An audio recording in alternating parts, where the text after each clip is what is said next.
Bonjour, et aujourd'hui on va parler de l'UFC 310 qui aura lieu la nuit du 7 au 8 décembre 2024 à la T-Mobile Arena de Las Vegas. Une carte très intéressante avec des combats très attendus, il y a beaucoup d'enjeux sur pas mal de combats, des combattants dont il me tarde de voir l'évolution, voir à peu près où ils en sont aujourd'hui, qu'est-ce que ça peut donner pour la suite, pour 2025. Donc sans plus tarder, on va commencer tout de suite. Breski Lucas affrontera finalement Nzechukwu Kennedy parce que Tyson Texera s'est retiré du combat. Breski, alors là, c'est compliqué. Suite à 3 défaites, il était sur la sellette. On lui a donné à Walker, espèce de produit marketing venu de Russie avec son frère Johnny Walker qui est déjà à l'UFC. À ce moment-là, Johnny Walker, c'était encore un nom. Là, maintenant, bon, c'est un peu le déclin. Et ben, il a su très bien s'en sortir contre Walker. Walker, moi, j'avais pas trop d'attente pour son arrivée à l'UFC. Breski, il l'a eu. Ensuite, bah, faut enchaîner. C'était Parkin qui lui vient aussi des Dana White Contender Series de 2022, qui est sur une bonne série depuis qu'il est à l'UFC, puisqu'il a pas de défaite. De nouveau, il se retrouve un petit peu en ballottage défavorable, le Breski. On va pas se mentir. C'est difficile pour lui, niveau du cardio aussi, c'est un peu difficile. Il fait toujours quand même, moi je trouve qu'il fait quand même des bons premiers rounds. À moins qu'il se fasse, parce qu'il il a un menton aussi qui est plus là, hein, Breski, donc, bonne lutte, on l'avait vu contre Williams, un bon sol qu'on a vu contre Walker, donc c'est ça que j'ai envie de voir. Ce qui pose problème, c'est que Breski, voilà, s'il va sur une défaite, il va sûrement sortir du roster. C'est pas une grosse perte, on va dire. Mais il est capable de frétiller comme un poisson sur la berge pour essayer de retrouver la rivière, donc qui sait sur ce combat ce qui va se passer. Difficile à prédire. Nzechukwu, de son côté, grande allonge. Enfin, niveau précision en striking, c'est pas là. Assez moyen. Sensible au leg kick, Breski pourra en envoyer, mais ça va pas changer la donne. Je pense que Nzechukwu va remporter le combat. Il y a des bons jabs, mais c'est difficile pour lui aussi de finir son adversaire. Donc, autant il est correct en sol et en lutte que Breski aussi. Donc, le combat, à mon avis, il y aura la décision et c'est tout. Si Breski a des avantages, des atouts, certains aspects au bout d'un round et demi, déjà le cardio commence à chuter. Donc, ça va être troisième round pour Nzechukwu qui, lui, n'arrive pas à finir ses adversaires de toute façon parce qu'il commence aussi à fatiguer au troisième round. Bon, voilà, une victoire par décision pour Kennedy, et puis voilà. Combat suivant. Chase Hooper contre Clayton Guida. Je suis partagé sur ce combat, il faut dire, parce que Chase Hooper, d'un côté, c'est un combattant, un prospect que j'apprécie énormément. Vraiment, je suis fan de son sol. Je trouve que quand je regarde ses combats, il a un sol incroyable, donc j'attends toujours de voir ses combats. J'ai toujours hâte, je suis toujours hype. Alors, bien sûr, je vous vois venir. C'est pas parce que j'apprécie énormément ce combattant, que je trouve que voilà, c'est incroyable de le voir combattre et tout, que c'est le futur champion. Non. Mais Chase Hooper, voilà, c'est pour son sol. C'est vrai que niveau grappling, je pense que les gens qui n'aiment pas trop voir le sol en MMA, voilà, il y a certains combattants, dont Chase Hooper, qui peuvent peut-être les faire changer d'avis. Sur ce match-up, donc c'est une revanche, les deux s'étaient déjà affrontés. Et là où moi ça me pose un peu problème, c'est que je ne vois pas l'intérêt d'une revanche, parce que pour Clay Guida, il y a peu de chances qu'il emporte cette fois-ci. C'était exactement il y a 2 ans qu'ils s'étaient affrontés tous les deux, et donc dans une compétition de grappling. Du coup là ça va être en MMA, et c'est là où pour moi la seule opportunité de Clay Guida, ça va être debout. S'il arrive avant la moitié du premier round à faire une performance où il met KO Chase Hooper, ouais, pourquoi pas, mais maintenant, Chase Hooper, si on regarde sa défaite par KO, c'était contre Steve Garcia, et c'était, je vérifie, c'était il y a 2 ans aussi.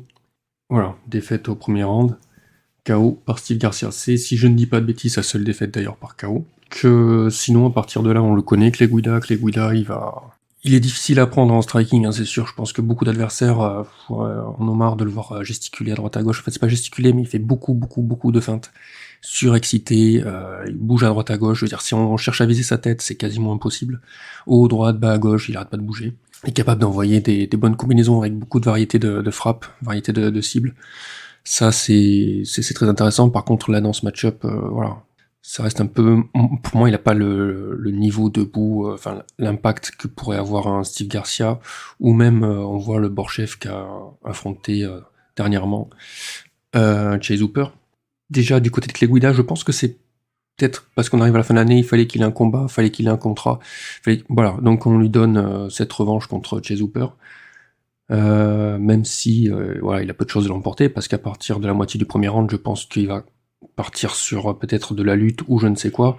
Chase Hooper de son côté, il attend que ça, il attend que d'être amené au sol. Une fois qu'il va être au sol, il va être sur le dos ou quoi que ce soit. Il est très à l'aise sur le dos. De toute façon, c'est Chase Hooper, j'adore ça. C'est vraiment une menace constante de soumission sur ses adversaires à n'importe quel moment, tout le temps, tout le temps, tout le temps, tout le temps.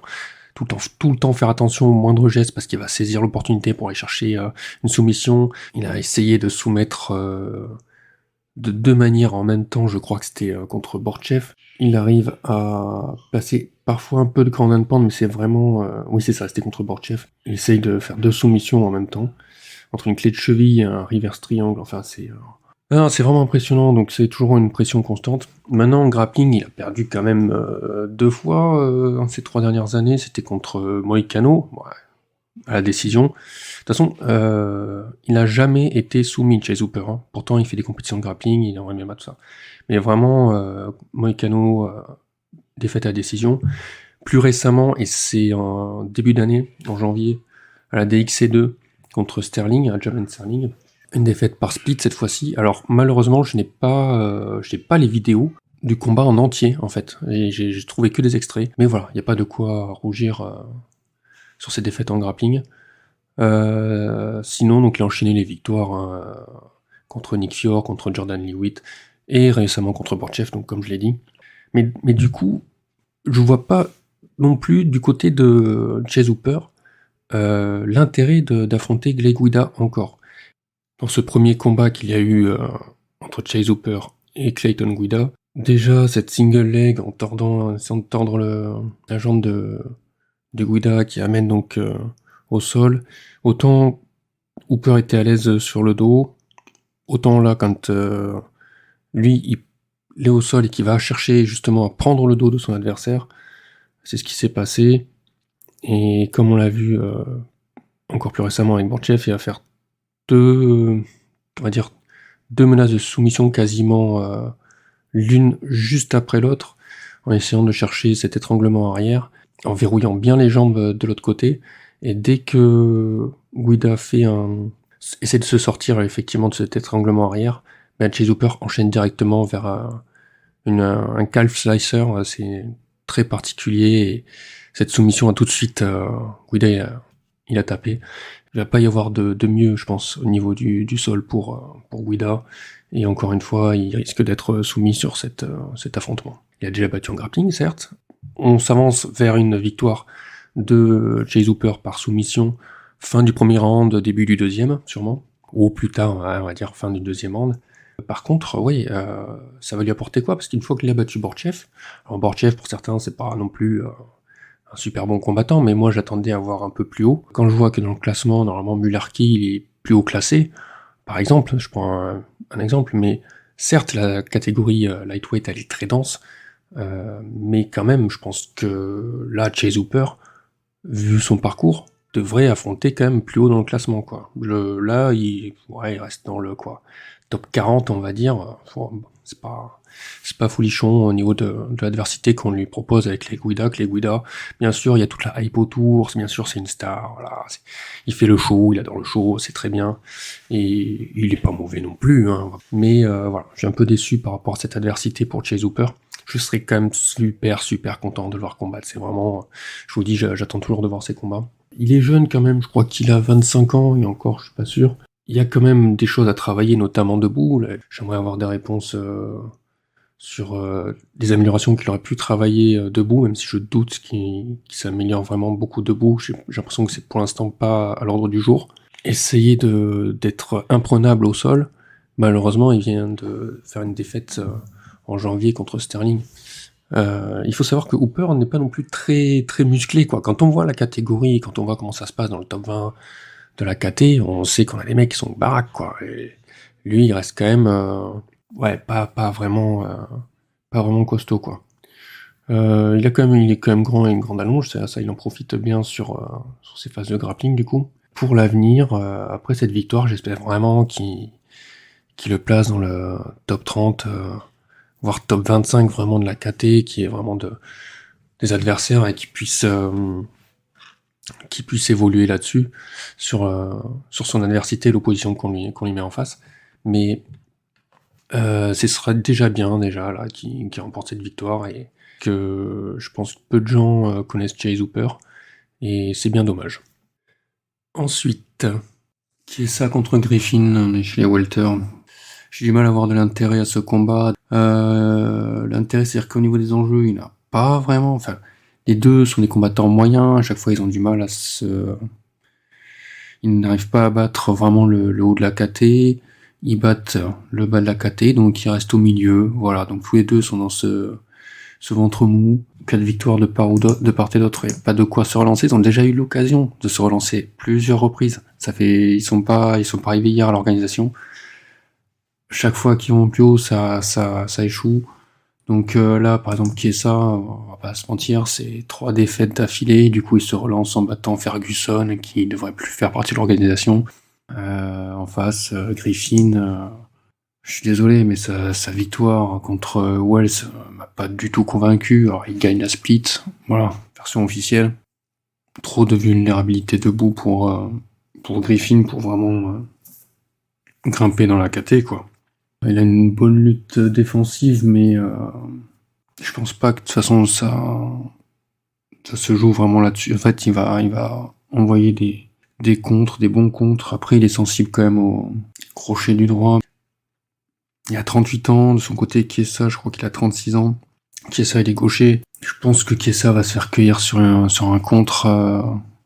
Après Chiesa, oui, on compte pas beaucoup de défaites par KO, hein. Il n'en a qu'une seule dans toute sa carrière. Peut-être ça ira à la décision. Voilà, tout ce que je peux prédire, c'est que, voilà, à la limite, voilà, on va dire ce combat ira à la décision.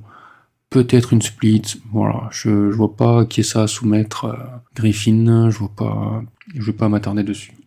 Chez les flyweight, une opposition que je vais suivre de près entre Durden et Van, parce que Durden de son côté a du mal à se maintenir dans le top 15, alors que Van lui a du mal à y entrer. Il a du mal à entrer, en même temps, au niveau de son agenda, c'était assez compliqué.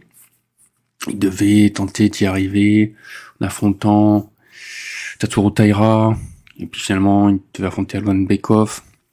Ça s'est pas fait, donc il a affronté Johnson. Malheureusement, il perd sur un KO au 3e round. Ensuite, il a affronté Cherez, mais ça, je vais y revenir. De l'autre côté, Durden, qui a perdu justement contre Alwan Bekov, qui a perdu contre Bruno Silva, une fois par soumission, une fois par KO. Et donc, du coup, il revient dans un short notice de l'enfer contre Schnell.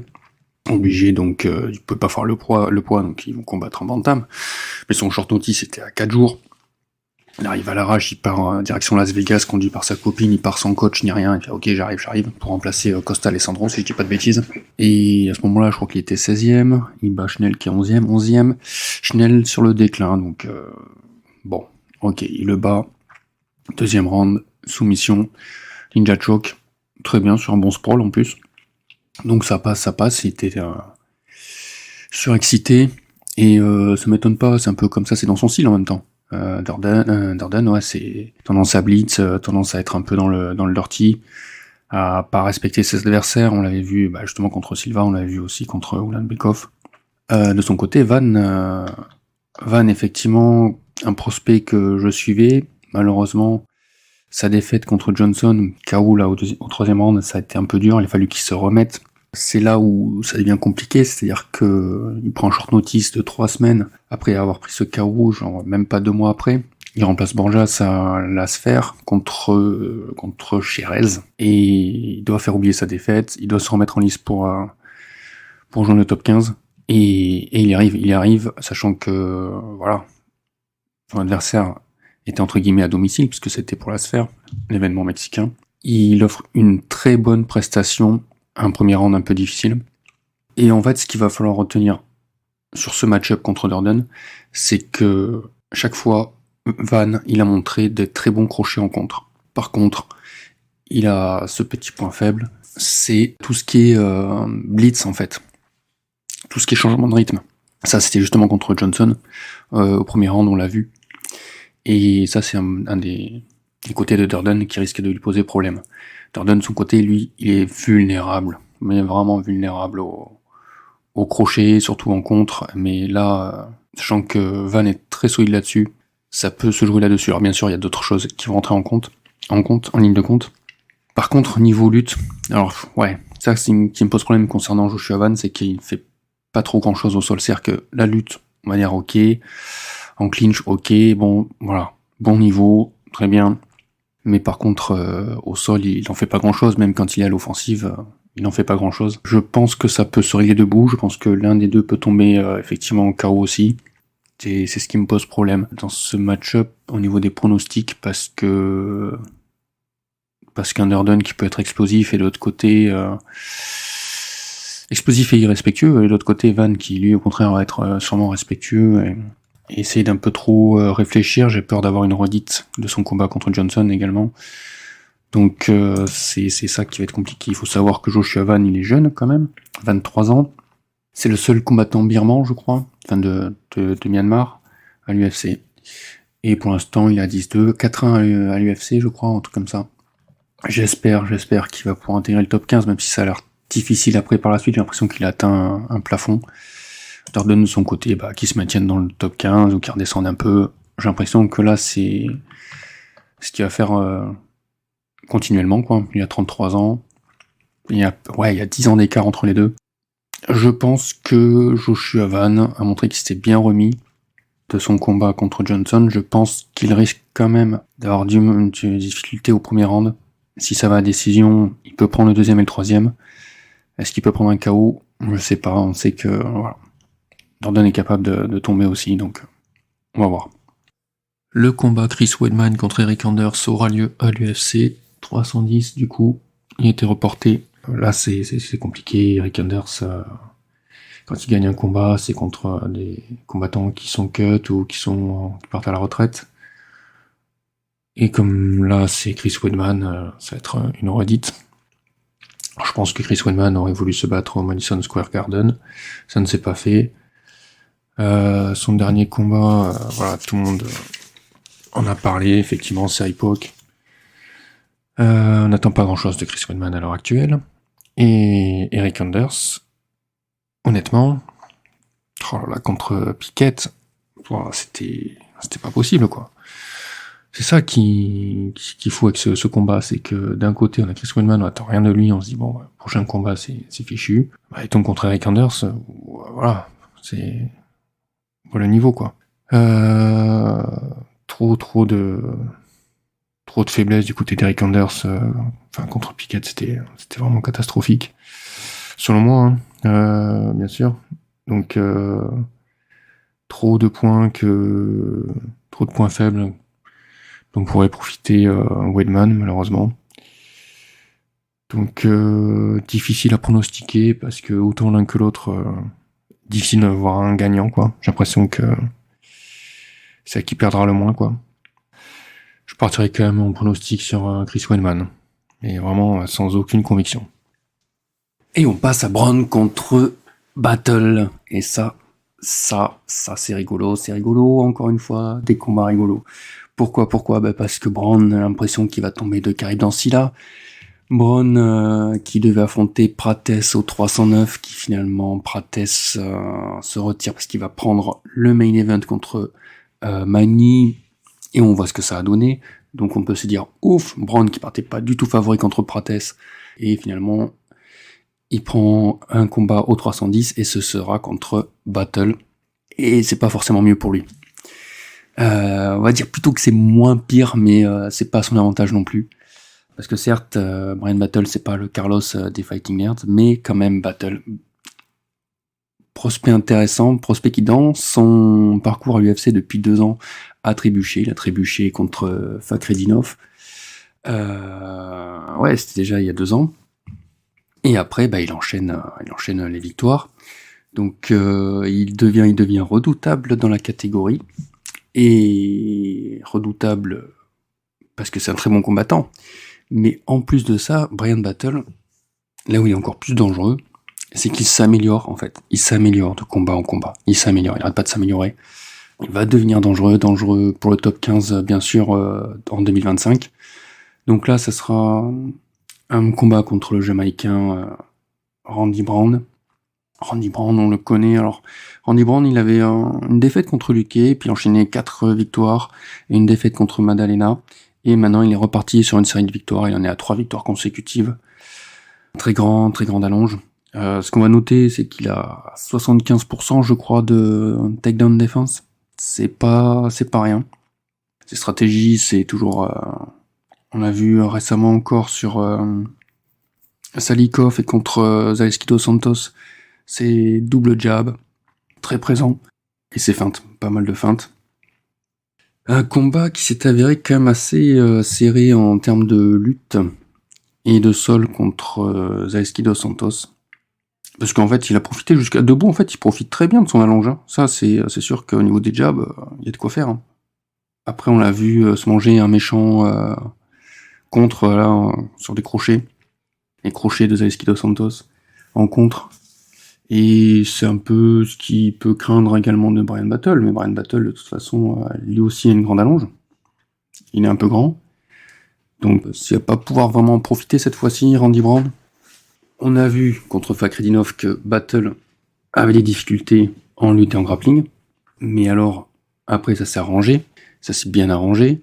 Contre Fletcher, capable de mettre une soumission. Une très bonne lutte. Et puis au niveau des finishes, on voit que il met KO Green, c'était pareil sur une entrée de Green. Alors bien sûr, c'est pas le même niveau. On a vu plus récemment Battle vraiment mettre à mal Joussé, toujours aussi sauvage. Je pense pas que Brown y puisse tenir contre Battle. Ça, il y a vraiment très peu de chance. Et ce qui va être rigolo aussi, c'est cette bataille de IPOC. Disons que Randy Brown est connu pour mettre des IPOC, et Bryan Battle, ce petite altercation avec Angiosa, qui a surjoué, étant donné qu'il perdait le combat, il surjouait le IPOC, et finalement, une fois que le combat s'est arrêté, et ben d'un coup, il voyait très bien. Donc Bryan Battle a pas trop apprécié. Forcément, le Bryan Battle était à cran, il a affronté Joussé, c'est Joussé qui a tout mangé dans la gueule. Voilà, pronostic clair et net, Bryan Battle l'emporte sûrement debout. Je pense pas que ce soit un Brown qui l'amène, je pense pas que Bryan Battle ait envie de chercher non plus la lutte, mais après si ça doit venir, ça doit venir. En général, refuse quand il est en clinch, Battle lui repousse tranquillement et puis il part sur autre chose, ou alors petite balayette. Donc voilà pour ce combat. Evloev contre Sterling chez les featherweight. On commence à entrer dans les noms, effectivement, ces oppositions, les noms sont assez connus des fans des MMA. Du coup, je pense que d'autres en parleront mieux que moi sur d'autres podcasts. Moi, de mon côté, je suis pas fan, en fait, ni de l'un ni de l'autre. Disons que Sterling, il a une propension, je trouve, à se trouver plus fort qu'il ne l'est réellement. Et de son côté, Evloev, trop mesuré, trop calculé. C'est ce qui fait que finalement il remporte ses combats à la décision. Maintenant, c'est justement ce qui fait sa force également. Il arrive toujours avec bien préparé, des bons game plans, qu'il applique très bien. Il est doué dans beaucoup de domaines. Assez costaud pour la KT, il ne s'essouffle pas, très bon cardio, excellent en lutte et au sol. Je veux dire, son palmarès est quand même à 18-0 en carrière. Je pense qu'il va remporter ce combat. Sterling qui fait sa montée en featherweight après avoir été champion en bantam. Ouais, Evloev, c'est trop calculé, c'est trop propre en fait. C'est difficile à battre pour un Sterling, je pense. Donc je pronostiquerai un Evloev à la décision. On continue chez les welterweight avec l'opposition entre Gorimbo et Luque. Ça va être l'occasion de faire le point sur Gorimbo, un prospect qui est apparu sur le radar il y a déjà plus d'1 an. Pourquoi ? Justement, il est apparu parce que, alors, son parcours, premier combat à l'UFC, défaite contre Edgy Fletcher qui va enchaîner les défaites à l'UFC puis en dehors de l'UFC par la suite, alors que Gorimbo, de son côté, va enchaîner les victoires. C'est ce qui est particulier, déjà dès ses premiers combats, le premier contre Sato, puis ensuite contre Rodriguez, c'est son style. Il est grand, il a de grands segments, une grande allonge donc, et il est maladroit. C'est ça qui est assez rigolo. Une impression de maladresse, d'être un peu pâteau, tant debout que en lutte et au sol.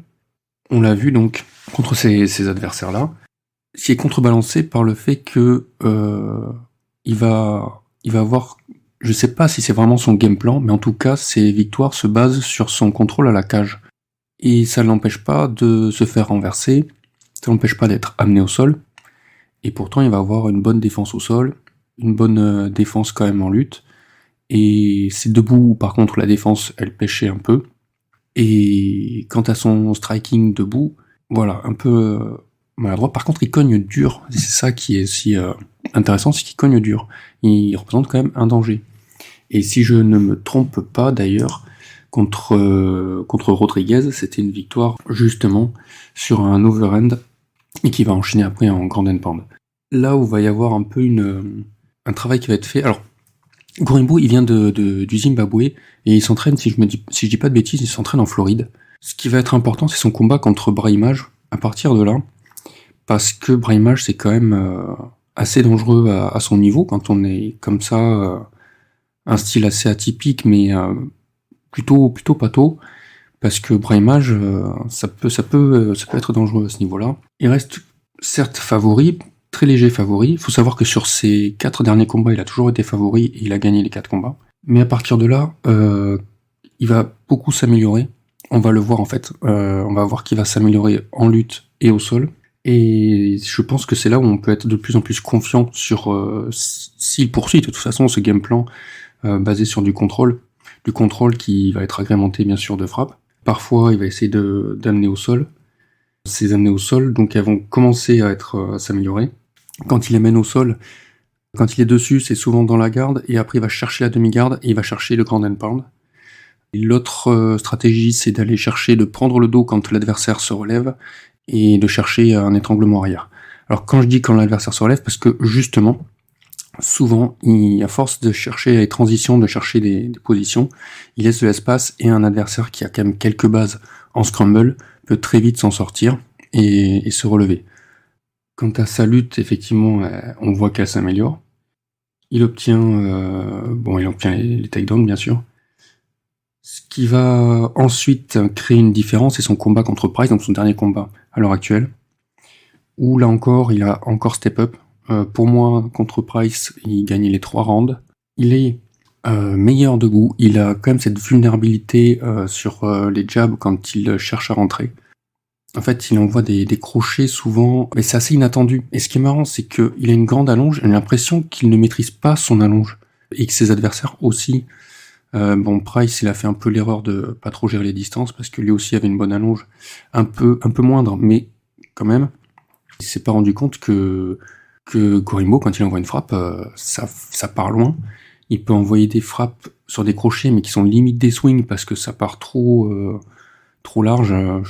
Ça peut surprendre les adversaires, surtout qu'il peut envoyer des frappes sur un changement de niveau, par exemple, qui va être raté. Il va chercher peut-être un double leg ou un single leg, et tout de suite il voit que ça va pas passer, donc il se relève un peu, il envoie un crochet.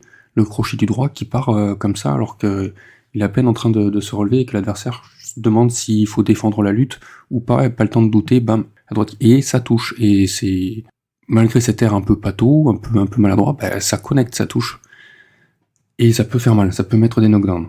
Là où contre Price il y a eu de grosses améliorations, c'est qu'il a travaillé sur les 1-2. Et les 1-2, pareil, très vifs et qui peuvent toucher. Gorimbo, lui, en plus, il recompose très vite dans tous les domaines. Il a travaillé sa défense comment dire ça ? Au niveau du catch control, il était forcément sensible aux underhooks pour être renversé. Ça a été travaillé contre Nico Price, on l'a vu, ça a pu arriver, mais ensuite il s'est rattrapé sur les 2 derniers rounds. Donc ça arrive déjà beaucoup moins souvent. Le point qui reste un peu difficile, c'est son cardio, parce qu'il va être épuisé par la lutte. Au 3e round, ça devient un peu plus difficile. Il sait que l'espace qu'il va créer en cherchant des transitions au sol quand il va être à l'offensive, pourrait permettre à son adversaire de scramble, mais lui, chaque espace, maintenant, il est conscient de cet espace-là, et il va travailler des frappes à ce moment-là. Il sait que l'adversaire va chercher à scramble, l'adversaire du coup ne va pas se défendre, du coup il va frapper à ce moment-là. Ça aussi, je trouve ça très intéressant, et très intéressant à voir. Gorimbo donc gagne aujourd'hui beaucoup en dangerosité. Il fait d'énormes progrès. Quand je disais qu'il s'entraînait à Miami, c'est au MMA Masters, je crois. Et tout ça, faudra le vérifier. Donc à partir de là, il va affronter Luque. Et Luque, du coup, on va pouvoir en parler. Luque, lui, de son côté, il va prendre un KO. Il va perdre le combat. Voilà tout ce qu'il y a à dire. Non, alors, bien évidemment, on va en parler un peu plus longuement. Luque, lui, il a une autre adversité. Hein. Il a connu du Randy Brown, du Chiesa, surtout du Belal Muhammad, du Geoff Neal, du Rafael Dos Anjos et du Joaquin Buckley. Sur ces 4 derniers combats, sa seule victoire, ça a été contre RDA. Alors, c'est une victoire contre RDA, c'est quand même une bonne victoire, par décision unanime. Il a quand même, sur ces 4 derniers combats, 2 défaites par TKO, contre Geoff Neal et contre Joaquin Buckley. À la base, sur cette carte, il devait affronter Nick Diaz. Il partait grand favori. Là, je vous avoue que contre Gorimbo, pour moi, il part pas du tout favori. Et Gorimbo, encore une fois, pour la 5e fois la suite, va partir favori et je pense va emporter le combat. Alors là, il faut que je vérifie. C'est où se situe notre cher Vicente Luque, 14e sur le classement UFC. Ce qui veut dire que Gorimbo joue là son entrée dans le top 15. Et bon, faudra pas qu'il se chie dessus. Mais ça pourrait être intéressant, notamment pour la catégorie, parce qu'il y a beaucoup de prospects là qui ont monté en 2024, et c'est à voir en 2025 le paysage qu'on aura dans le top 15 de cette catégorie. Ça pourrait être très intéressant à voir. Et Luque, si je dis pas de bêtises, ouais, il switch, mais il tombe. En fait, c'est son menton qui me dérange contre un Gorimbo où c'est difficile de s'entraîner, de trouver des sparring partners du style, en fait, assez atypique de Gorimbo, d'essayer de se prémunir des frappes que Temba pourrait envoyer. J'ai du mal à voir.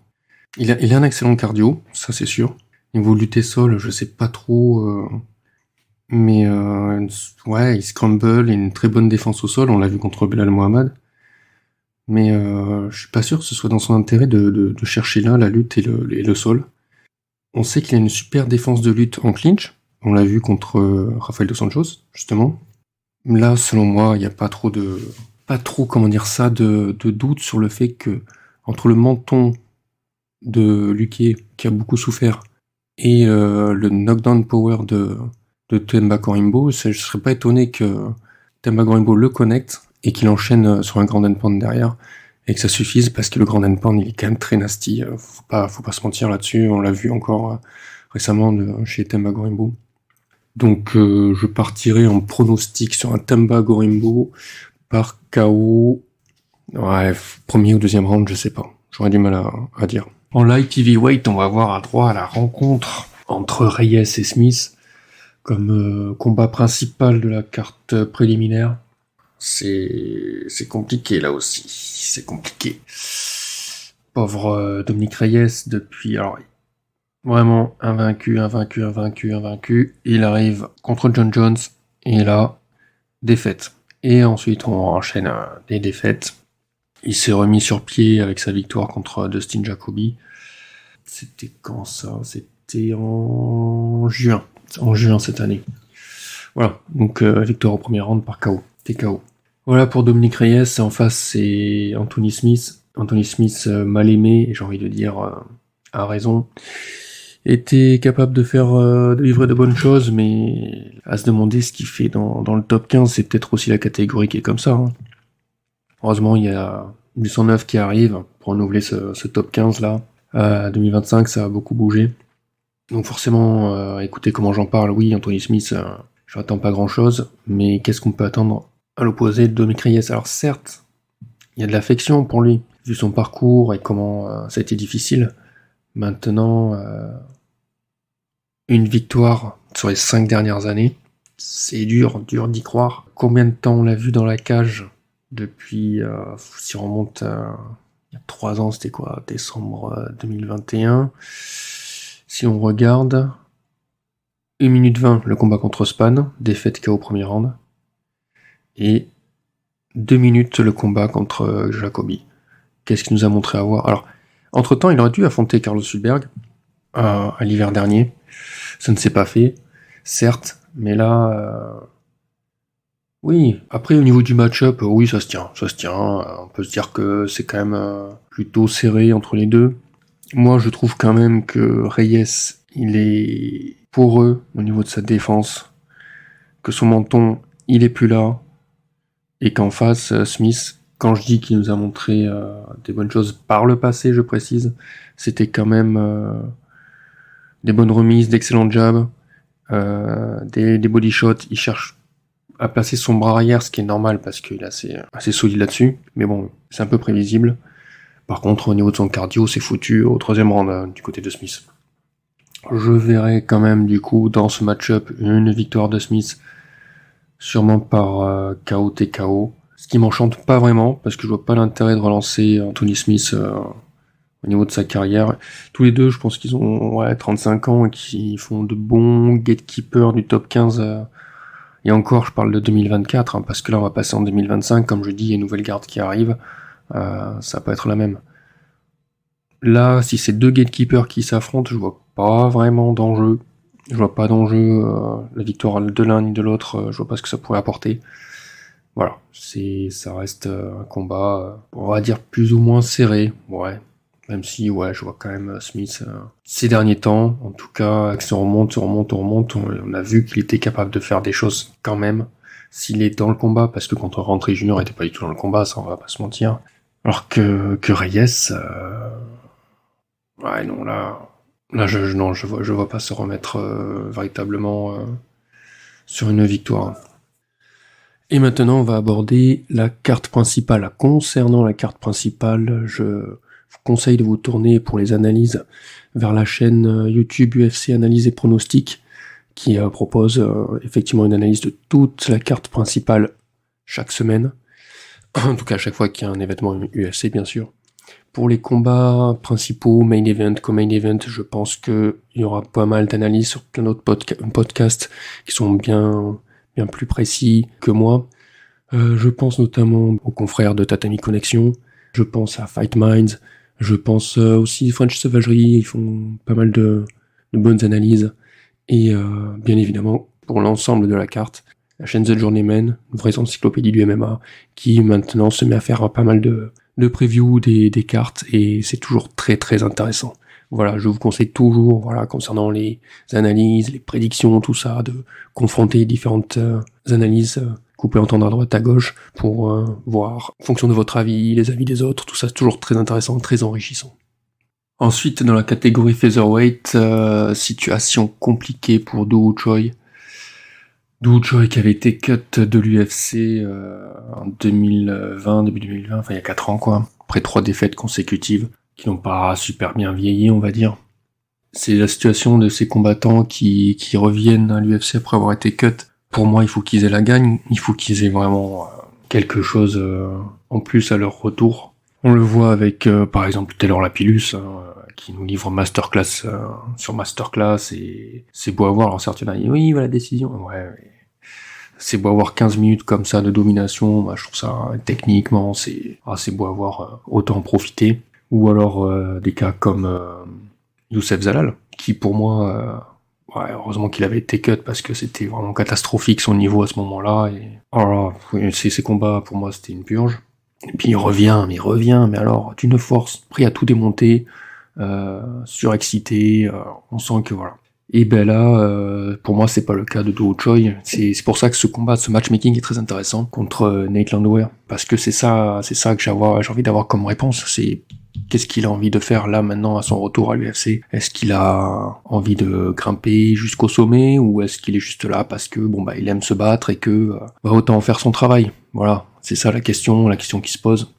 En face, Nate Landwehr, lui par contre, pour moi, il est méritant. Sa dernière défaite, c'était quoi, en 2023 contre Danny Gue. Voilà, y a pas de quoi rougir de honte. Là, il revient d'une victoire par KO au premier round contre Jamal Emmers. Donc ça va être compliqué pour moi pour Do Choi. Ceci dit, voilà, on va dire qu'il y a des bons points à mettre au crédit de Choi Do. Une bonne lecture, savoir être impactant sur les opportunités dès le deuxième round. Alors, bien sûr, il faut que Nate Landwehr lui laisse aller voir le deuxième round. Oui, alors sa victoire contre Algeo, il était léger underdog avant. Là, je sais pas trop, j'ai pas regardé les codes, voir s'il était favori ou pas. Moi, je vois clairement une victoire de Nate Landwehr. Mais c'est intéressant, je pense, ce combat, de toute façon, pour voir comment se dessine l'avenir pour ces deux combattants, l'avenir proche, là, en 2025, au sein du roster. Et sur la carte principale, on devrait avoir en featherweight la confrontation entre Kron Gracie et Bryce Mitchell. Alors j'avais pas trop envie de parler de ce combat, mais bon, il y avait quand même des choses à dire. Bryce Mitchell, donc ce rappeur de la campagne qui se trouve une couille à la perceuse, et Kron Gracie, bon, qui a un nom de famille, on va dire. Tous les deux n'ont pas combattu depuis plus d'1 an. En fait, il y a exactement 1 an, Bryce Mitchell, quand il s'est pris un KO par Josh Emmett. Kron Gracie, c'était il y a 1 an et demi, je crois. Sa défaite à la décision contre Charles Jourdain. Ce que je comprends pas avec Bryce Mitchell, c'est qu'effectivement, il y a 1 an, il affronte Josh Emmett, et je crois qu'il n'a même pas mis une frappe, et au moment où il veut mettre une frappe, il se fait cueillir d'entrée par un crochet du droit. Donc KO net, assez sale. Alors que, voilà, il sortait d'une victoire contre Danny Gay. Sa défaite avant, c'était contre Topuria. Alors il a battu donc Danny Gay, il a battu Barbosa, il a battu Philly. Une défaite contre Topuria et contre Emmett, bon, ça peut se comprendre. À plusieurs reprises, il aurait dû affronter d'ailleurs Evloev, ça ne s'est jamais fait. Là, il va affronter Kron Gracie qui doit être 60 dans le classement. Je ne comprends pas ce matchmaking, je vous avoue.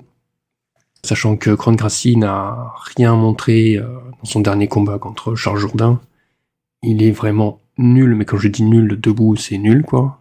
Pas de défense. Je sais pas pourquoi il met ses mains devant, et encore, quand il les met devant, sinon des fois il oublie, quoi. Il est bras ballants, bon, après il dit « Ah oui, c'est vrai, il faut que je mette mes bras près du visage ». Sauf qu'il se prend toutes les frappes, soit direct à la face, soit au corps. Même à la fin, Charles Jourdain, 3e round, il commence à mettre des calfs, pas de réaction. Il y a vraiment pas de réaction, le mec est statique. Tout ce qu'il veut, c'est amener le combat au sol en se mettant sur le dos, et puis voilà. Si on les frappe, en essayant de 3 soumissions. Je sais même pas s'il va y avoir de l'action dans ce combat contre Bryce Mitchell. Bryce Mitchell qui avait quand même un avantage au niveau de l'âge, puisqu'il avait quand même 10 ans de moins que Emmett. Emmett qui va sur ses 40 ans. D'ailleurs, Emmett, depuis cette victoire, n'a pas combattu. C'est-à-dire que là, cette année, aucun combat, il n'est pas parti à la retraite. Il n'y a rien de prévu d'ailleurs, je vois qu'il est même pas booké. Je sais pas ce que ça va être la suite pour Josh Emmett, sachant qu'il est dans le top 10 et il le mérite, très très bon combattant. Bryce Mitchell, je peux pas en dire autant. Qu'il y a donc à dire sur ce combat, ce qui est assez particulier, c'est que donc Bryce Mitchell classé 13e, pourquoi pas, hein. Peut faire un bon gatekeeper du top 15, même si voilà, encore une KT qui va beaucoup bouger, il y a beaucoup de prospects très intéressants qui sont là. Mais par contre, Kron Gracie dans le top 60, qu'est-ce que ça va faire ? Imaginons, hypothèse, Kron Gracie l'emporte. C'est-à-dire que Kron Gracie, dans la logique des classements, il devrait arriver dans le top 15, alors qu'il est 60e. Là, bon, faut être bien assis quand même. Si on reprend le classement, c'est-à-dire qu'il passerait devant un Christian Rodriguez, un Lucas Almeida, devant forcément Morgan Charrière, Costa Melquizael, voilà, il passerait devant tout ça, un petit Dani Silva, il repasserait du coup devant Charles Jourdain sûrement, devant Jean Silva, sans déconner les gars quoi, devant Chipe Mariscal, il y a de quoi bondir quoi. Bon, on verra comment se déroule le combat, je pense que Bryce Mitchell devrait quand même l'emporter, même si ça va être un combat avec très peu d'action, je pense. On passe au combat suivant. On passe chez les poids lourds avec une opposition entre Cyril Gane et Alexander Volkov. Une opposition assez intrigante, il s'est passé quand même pas mal de choses pour Cyril Gane en dehors de la cage depuis son dernier combat il y a plus d'1 an contre Spivak. Et en face, Volkov qui, lui, depuis le premier combat contre Gane, parce que là il s'agit d'une revanche, a fait une formidable ascension au sein de la catégorie, il faut le dire. Sa seule défaite, c'est contre Aspinall. Sinon, il a battu Tibura, Rosenstruck, Romanov, Tuivasa, et plus récemment encore notre cher Sergei Pavlovitch, un de ses compatriotes d'ailleurs, puisqu'ils sont tous les deux russes. D'un côté, on a Cyril Gane qui a, je sais pas si c'est encore d'actualité, mais la plus grande précision en striking de la catégorie. Et en face, Volkov qui lui est le plus grand de la catégorie en taille. Il a une grande allonge également. Donc beaucoup vont vous parler de ce combat parce que forcément Cyril Gane est français, donc dans les podcasts francophones, il sera à l'honneur. Ce qu'il y a à dire sur les deux dans la cage, c'est qu'ils déjà ils ont tous les deux un excellent niveau. On sent que tous les deux dans le top 5 de la catégorie, c'est pas sans raison. Volkov est très bon dans tous les domaines, je pense que Cyril Gane aussi. Gane a le style un peu glissant, il switch beaucoup, tendance à sautiller, des frappes très vives. En face, Volkov joue beaucoup avec ses kicks, à tous les niveaux d'ailleurs. Il switch un peu lui aussi de garde, en général il est en gaucher. Je sais pas trop qu'est-ce qui va vraiment influer dans ce combat, pour moi c'est l'écart de niveau est très très faible. Je parle de l'écart, le niveau est très très élevé. Disons que je verrais un 55-45 pour Cyril Gane, mais voilà, ça reste pour moi plus serré que certains peuvent vouloir le dire. Si on se réfère au premier combat en disant oui, Volkov, il a pas forcément évolué ou quoi. Je pense que ça peut poser problème. Au niveau des détails, on va dire, c'est-à-dire que sur l'interround, Cyril Gane peut profiter de certains conseils techniques, mais qui vont être coupés par les propos de Fernand Lopez, qui vont lui parler d'autre chose. On l'a vu contre Sergei Spivak, j'ai pas compris pourquoi il parlait de... coupe la parole pour en dire autre chose, alors que de l'autre côté, Volkov, son coin est très précis, très détaillé sur comment techniquement gagner la bataille, comment gérer le combat debout, comment gérer ceci, cela, c'est vraiment très intéressant à écouter. Mais je reste quand même persuadé qu'il y a un petit truc en plus chez Gane, que ce soit sur la lutte, sur le sol, sur même debout, il est très mobile. De son côté, Volkov, je trouve un peu trop statique sur la ligne du haut, c'est-à-dire que sur sa posture, quels que soient ses mouvements ou quoi, de ses épaules à sa tête ne bouge pas. C'est-à-dire que c'est quand même assez facile pour ses adversaires de le viser à ce niveau-là. Après, lui, il évite justement d'être ciblé par les frappes en se déplaçant beaucoup. On l'a vu contre Pavlovitch, d'ailleurs c'est le conseil de son coin, le game plan c'était vraiment de toujours tourner autour, ne jamais rester en face. Je sais que du côté de Gane, ça n'a pas forcément lui posé de problème parce qu'il envoie beaucoup de coups de pied, donc quels que soient les déplacements de Volkov, il va pouvoir au fur et à mesure les lire, et puis de toute façon il attaquera sur les low kicks, les middle kicks, pourquoi pas les high kicks. On a vu que les high kicks en sortie de combinaison, Volkov il se les mangeait facilement. Du point de vue défensif, debout, Volkov il n'est pas non plus extraordinaire. C'est pour ça que je vois un léger avantage pour Cyril Gane sur ce combat. Concernant le combat de Ian Garry contre Shavkat Rakhmonov en welterweight, on est bien sûr sur deux invaincus en carrière. Là, on a Shavkat qui a 18-0, 0 défaite, 0 décision dans ses victoires, que des finishes. Ian Garry, lui, il a 15-0. Dernier combat de Shavkat Rakhmonov, c'était il y a exactement un an, contre Stephen Thompson. Dans ce match-up, pas grand-chose à dire. Garry devra se méfier de la lutte et du sol. Même avec la meilleure défense du monde, je crois que ça va être difficile contre ce Shavkat qui est méticuleux, qui est persévérant, qui lâche pas l'affaire, qui va chercher chaque occasion pour une frappe, pour gagner du terrain, pour grind, pour chercher une soumission, une pression constante dans ces domaines-là. Ian Garry, il a beau avoir certains avantages comme un excellent cardio, savoir garder les distances.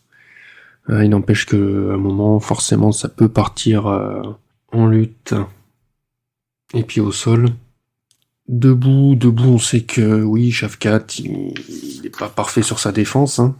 C'est sûr qu'il se mange des check hooks, des push kicks, des high kicks, les middle kicks. Et ce qui est marrant, c'est qu'il ne profite pas forcément des kicks adverses pour les attraper et ensuite amener au sol. C'est pas vraiment comme ça qu'il procède, alors qu'il y aura de quoi faire contre Ian Gary, qui lui va adorer envoyer des kicks, c'est sa distance préférée debout, la distance de kick. Par contre, voilà, Gary, lui, il attrape les kicks pour amener au sol, mais là, c'est ça son problème, c'est que là, il va pas devoir amener au sol, quoi. Ça va être très difficile pour Ian Gary, je vois pas comment il pourrait gagner, à part, voilà, il va peut-être fuir pendant tout le combat, de toute façon, il va pas amener beaucoup de volume. Toujours ce truc alors il peut s'en sortir sur une phase de clinch ou quoi, mais c'est épuisant en fait à la longue, c'est ça le problème avec Shafkat, c'est que c'est épuisant à la longue. Je pense pas que Shafkat non plus il ait des soucis de cardio. À partir de la moitié du round, ça y est, il commence à être vif, bondissant, à faire des esquives. C'est toujours à partir de là, je sais pas pourquoi, qu'il se réveille un peu avant, plutôt tranquille, plutôt calme. Il avance, il met la pression, et puis il attrape, quoi, il l'amène à la cage, et après, voilà. Donc, je pense, là, sur la prédiction, ça sera un Shafkat, je le vois bien mettre du ground and pound bien sale sur Ian Gary, en PLS, rouler en boule. Mais ça peut être également, une soumission, une prise de dos, ouais. En tout cas, il y aura un finish de Shafkat encore une fois, et ce sera la première défaite de Ian Gary en carrière. Là, Ian Gary, bien sûr, il sait dans quoi il va s'empêtrer, puisqu'il avait call-out Shafkat déjà à plusieurs reprises, mais un peu trop téméraire à mon goût.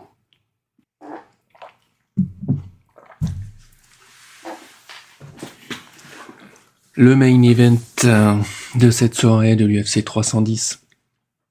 Encore une fois, je pense que beaucoup d'autres podcasts en parleront beaucoup mieux que moi, avec des analyses beaucoup plus techniques. Je vous invite vraiment à aller voir leurs analyses, confronter tout ça. Alors pour ma part, ce main event, déjà ce qui me chagrine un peu, c'est que le dernier combat de Pantoja contre Erceg, c'était en main event, c'était le 301 je crois, un autre numéroté, c'était à Rio, donc il était à domicile Pantoja, champion de la catégorie, et ben la salle s'est vidée pendant le combat, quoi. Alors que le combat était vraiment très intéressant, beaucoup de choses à voir. Ça me chagrine. Je trouve que là, Pantoja, je comprends pas qu'il soit pas autant respecté, et je dirais qu'il soit pas l'objet d'un engouement plus que ça, alors que c'est un très bon combattant. Alors, on a vu, dans ces combats, il y a des failles, mais c'est un champion, il défend sa ceinture, il le fait très bien. En face, c'est un autre champion, Kaya Sakura, champion bantamweight chez Horizon. 2 fois champion, si je dis pas de bêtises, d'ailleurs Horizon, dans cette catégorie.